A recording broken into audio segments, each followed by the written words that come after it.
yenye nilikuwa natafuta nakaribia.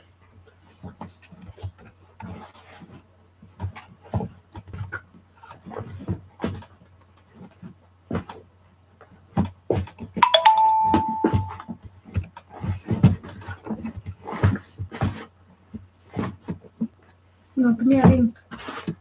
Nikutumie? Unasema unatumia link. Acha nikutumie, acha niitoe hapa.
Hello.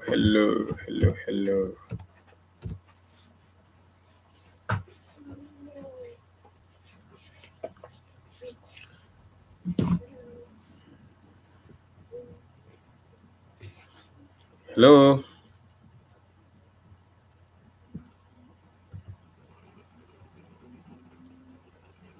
Inataka kuniswipe to the next account. Hello. I hope I'm audible.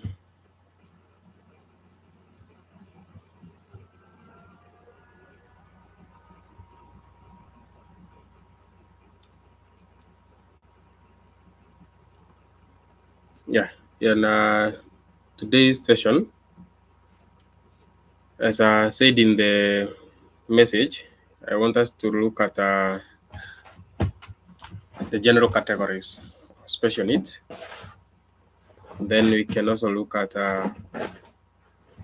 characteristics or how they define themselves when you look at them, when you see them. So for the present members, before we continue, you can side chat and give us maybe your name for easier follow-up and for easier use of names rather than just saying user number 1 or user number 2. And remember, we invite a Fred and a Fred for this to be an interactive learning session.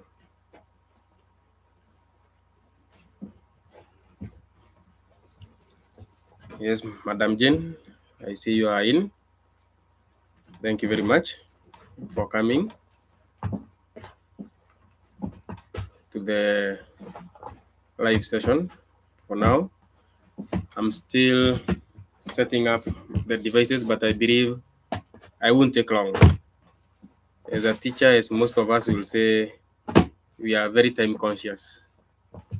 And therefore, by the end of maybe 40 minutes or less, we could be done.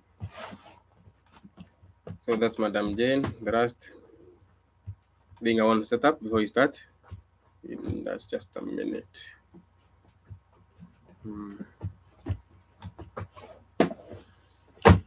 Yes. So when we talk about special needs, as we all know, very many of us are going to think of that one person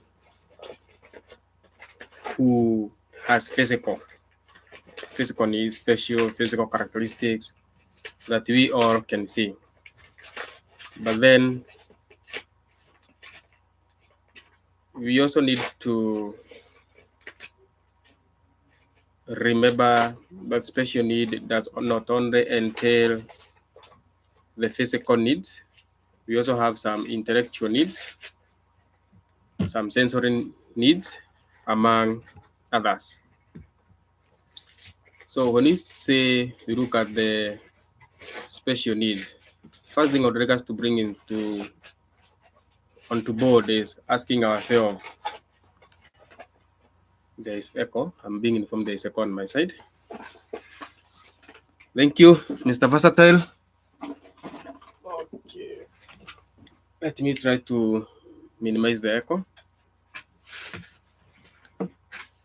So as I was saying, when you talk about special needs, the most important thing is first of all to understand and acknowledge that they are different and they present themselves differently. In most cases, we see those that are physical. Now that you can see someone is having a disability and you can be like, this person cannot see. This person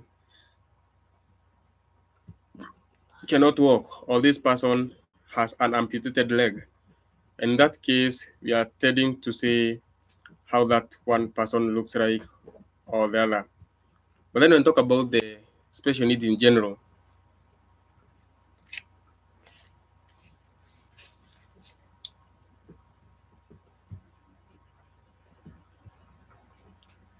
when we talk about special needs in general, we see there's a lot that entails this thing of special needs, and it's all about us knowing which one.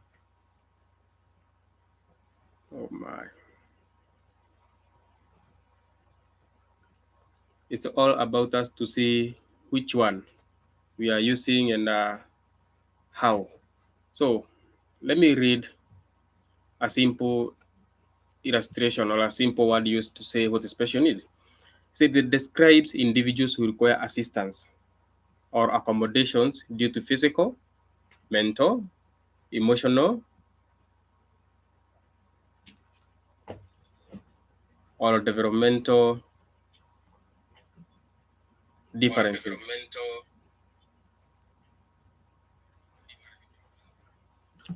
So for this case, we see it's not only physical, but also we talk of the other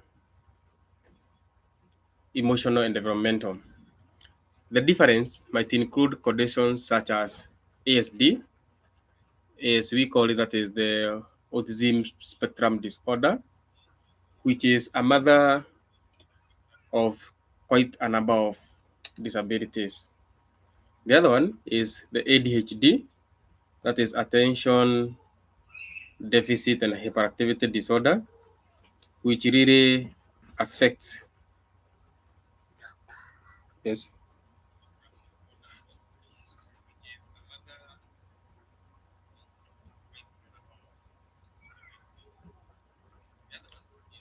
So for this one, it affects quite a number of children, but then it might hide itself diagnosed among other conditions.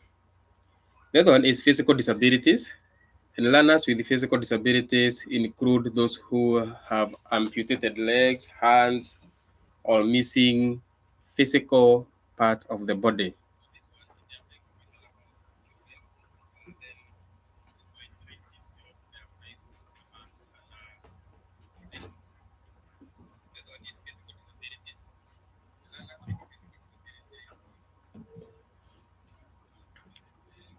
So we say special needs entails a wide range of challenges that individuals might have that are affecting their ability to learn. Since we are teachers, we can talk about learning, also the ability to communicate, to move around, socialize, and perform daily activities.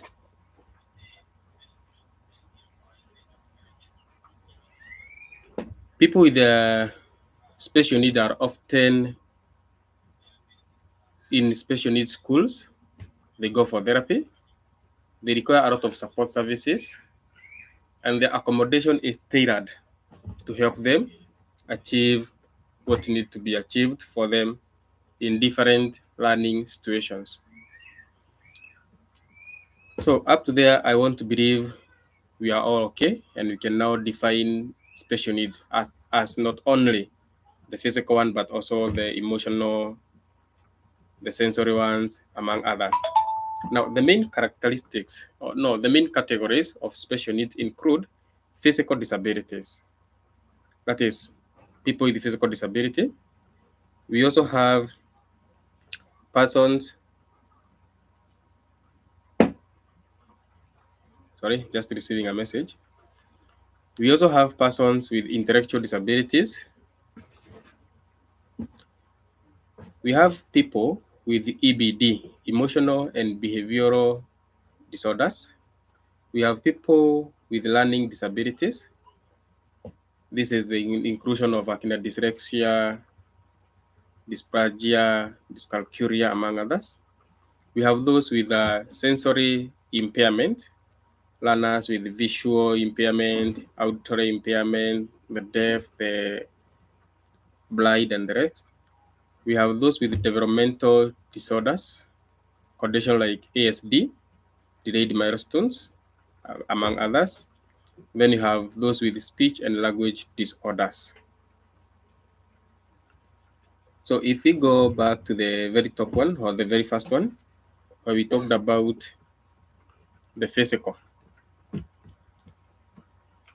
For the physical, we have the conditions that might be seen here. They are going to affect mobility or physical functioning, and this include learners or people with paralysis, cerebral palsy, muscular dystrophy, and other conditions. We also talk of people who have been amputated, people whose legs or his arms has been cut off, maybe due to accident or diseases. For the intellectual disabilities, we have learners whose intellectual functioning is not as everyone might want it to be. So they have a little bit of a challenge here and there. And this is condition like Down syndrome and Fragile X syndrome. So later in the video, we may come across and discuss the two and their differences. For EBD, we talked about the ADHD. It's among the category of EBD. We have attention deficit and hyperactive disorder, anxiety disorder, mood disorder. We also have OCD, among others. For the learning disabilities, this is dyslexia, dyscalculia, dysgraphia, and also dyspraxia, among others. So at that point, I welcome any question. Maybe you have a question, please chat and bring it forward before we continue, that we can handle it at this point.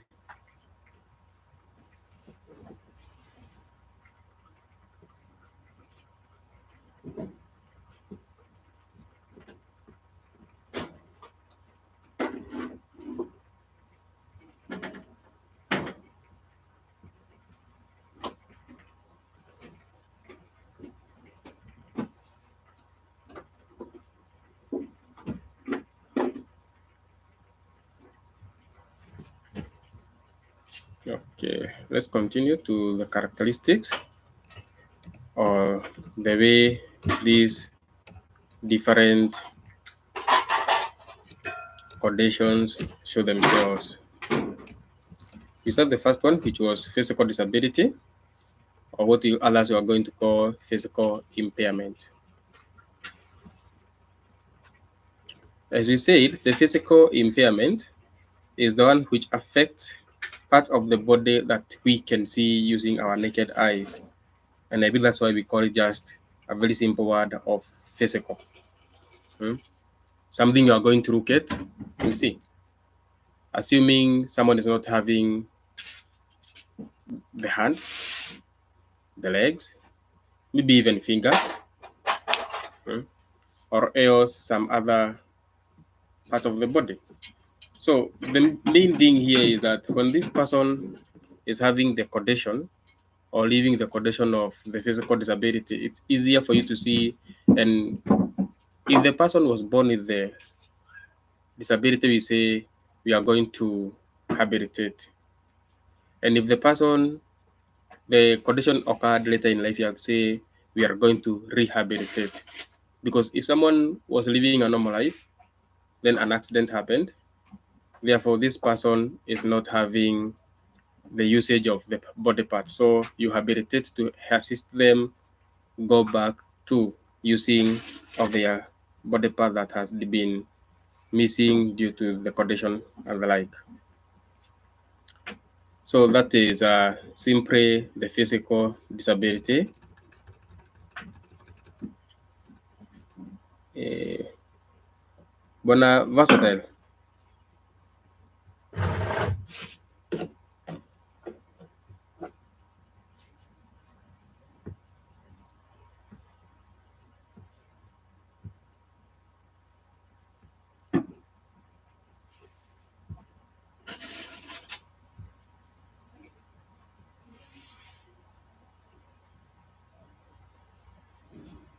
Hello.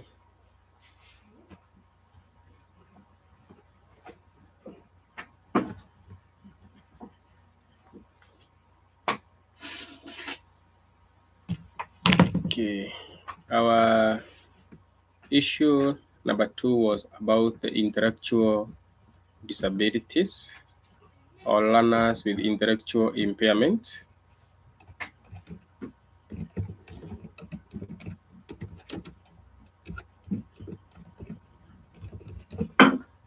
And for the learners with intellectual impairment, you see these are children who may have issues with sitting up when they are young, crawling, and at times they will walk later. They also have issues with having or being able to communicate.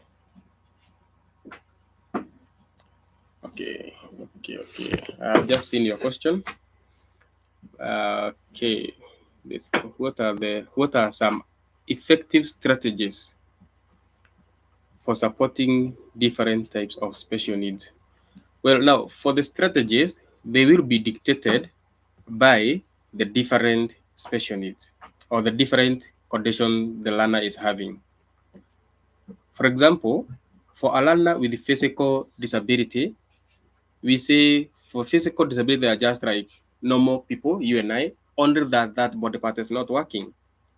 Therefore, their mental capability is all right. And supporting them, if you talk about academically, they only need the classroom to be modified or the school environment to be modified to help them to ease their movement. Yes, Buana Versatile. Answering that question. And then we also see for these people with a physical disability, when you say about modifying, we talk about if they're using wheelchairs, we are going to create some ramps. A ramp is this simple, it's like a staircase, but a very flat one, where one can go up using the wheelchair, they can be easily pushed. These one are built the schools around the doors to help them move. If they are on a higher class, now to be a conditioned stair.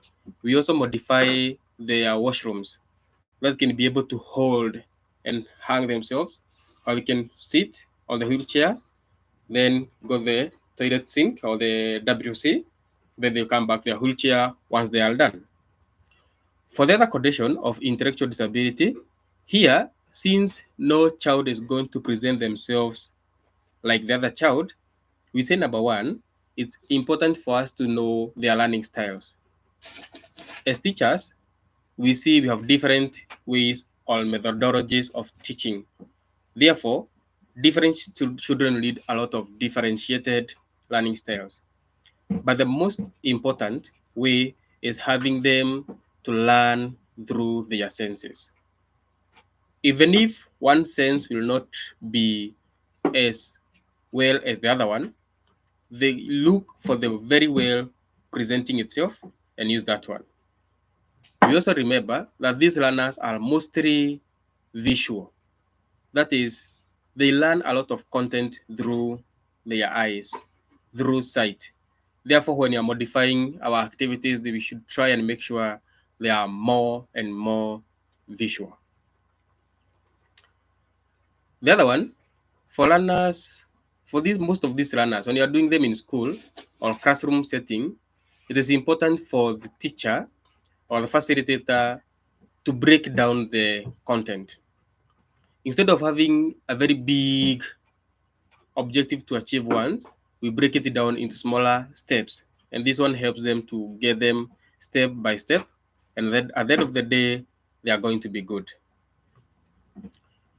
The other thing is about patience and positive communication to the learners. It helps them feel accepted, and the little thing that they are able to do, it helps them to be there and try more and more and more. Now, since these people are going outside, how can we support them out of school? It is by being with them, giving them good exposure, and helping them be accepted in the community by not hiding them. At times, we teach them different skills to help them be employed or work in their parents' institutions and the rest. I do believe I have answered the question on the strategies that you can use to support individual special needs, Mr. Versatile Motivation.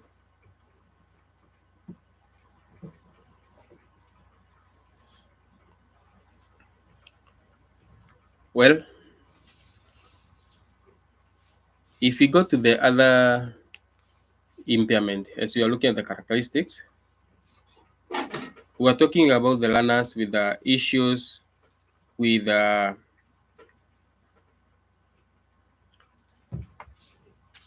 intellectual disabilities or impairment. And he said the characteristics are not very many because at the end of the day, not all of them are going to show or present themselves the same way. Excuse me.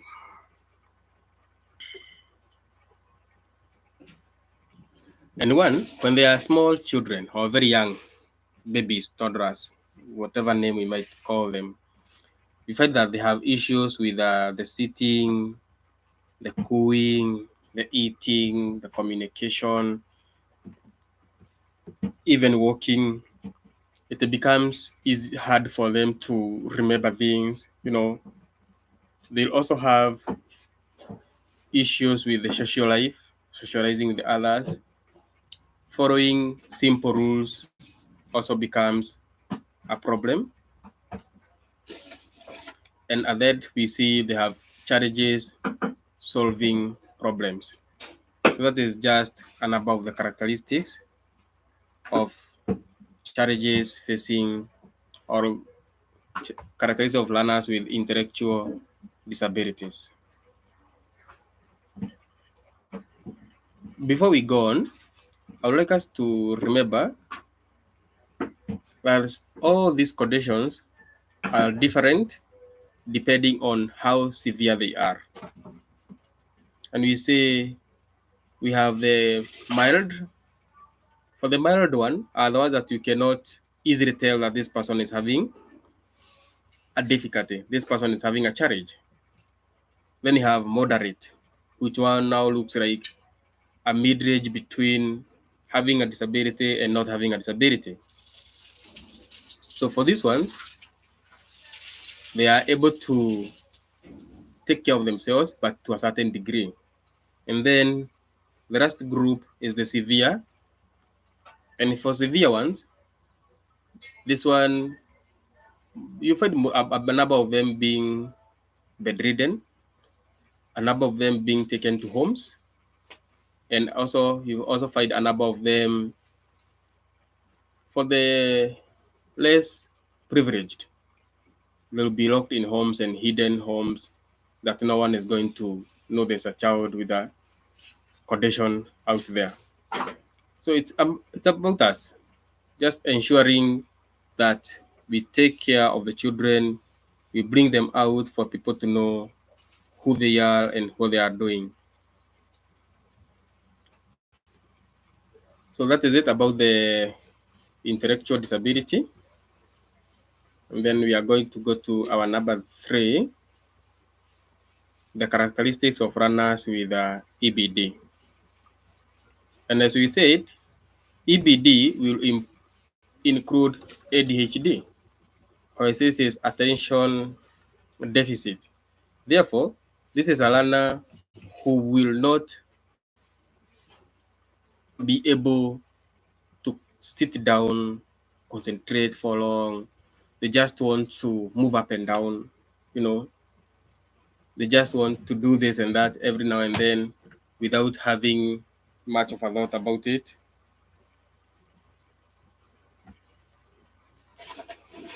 And then at the end of the day, you will also find them there trying to jump up and down. Most of the times they break things, you know, because children with EBD have poor interpersonal relationship with others. They may have a mental health disorder underlying or hiding itself in between this EBD. And then you see the observable behaviors is impulsivity, immaturity, and lack of attention in class. And most of the times, this lack of attention is going to affect them in learning. It's going to affect them in life as they mature. Therefore, learners with EBD have a very big problem in taking care of themselves, especially when it's severe. This subgroup we call the OCD, and for OCD, we see that these learners they all who always want everything to be speak and span, you know, extremely clean. And at times for them being troubled to be in a place where there is a bit of that. And that one really brings challenge for them. Hmm. There's a one we are calling the another subgroup of runners with learning disabilities.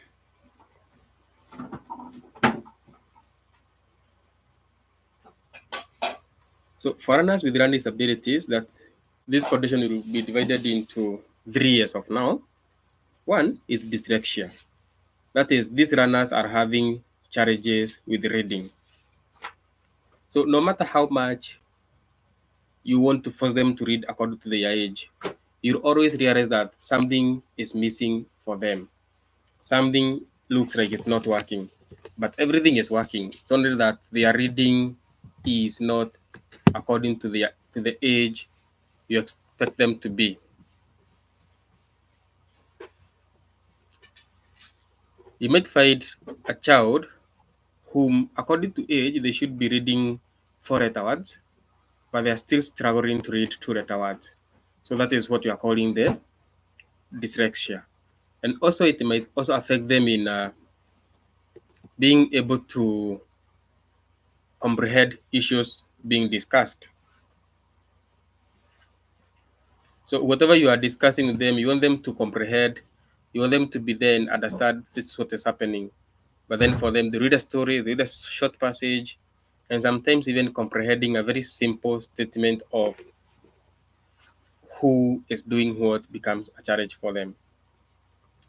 The other one is dyscalculia, and calculia comes with calculations. Therefore, it is challenges. The runner is facing a lot of challenges in numeracy or mathematics. That is calculation part of it. This runner will have challenges doing subtractions, challenges doing additions, challenges doing regrouping.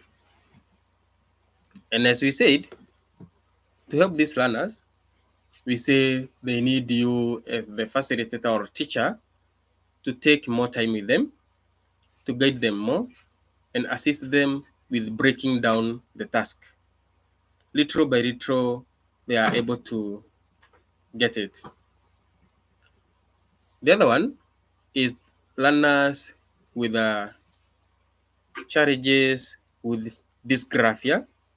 And for dysgraphia, we say this is issues regarding handwriting. And therefore, for them to use their hands to write becomes a problem. They are doctors because of their handwriting. So for them, they need a lot of writing activities. The molding using Predo, Apart from modeling, you can also have the drawing, the coloring, the tracing. Hmm. At times, they are going to also need activities related to playing with small stones, small beads, and the rest. So that is activity or condition number 3. Now, the other subgroup is the sensory impairment. And for the sensory impairment, we see there are issues regards their use of senses. And for them, it is mostly the ones we see. We see students or people who cannot speak. We see people who are not going to hear. We call them the deaf and dumb. We see others who cannot see, and you say they are blind. But also remember there is the deaf and blind. Plus the two of them are combined. So for them, majorly as a teacher, you see they are placed in special schools, though you might also find them in units where they are learning as the others are learning. So whatever they are being taught, they just need for them to use the braille machine for the blind or for those not seeing. For those hearing, as hearing is categorized, we have some who need the use of a sign language teacher, and you also have some whom are going to be okay with just using a hearing aid device. Apart from that, their learning is as normal as everyone else.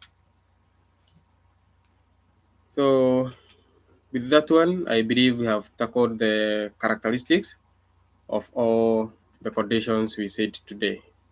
I don't have any question. And if there's anyone, it's invited that we can continue handling the question.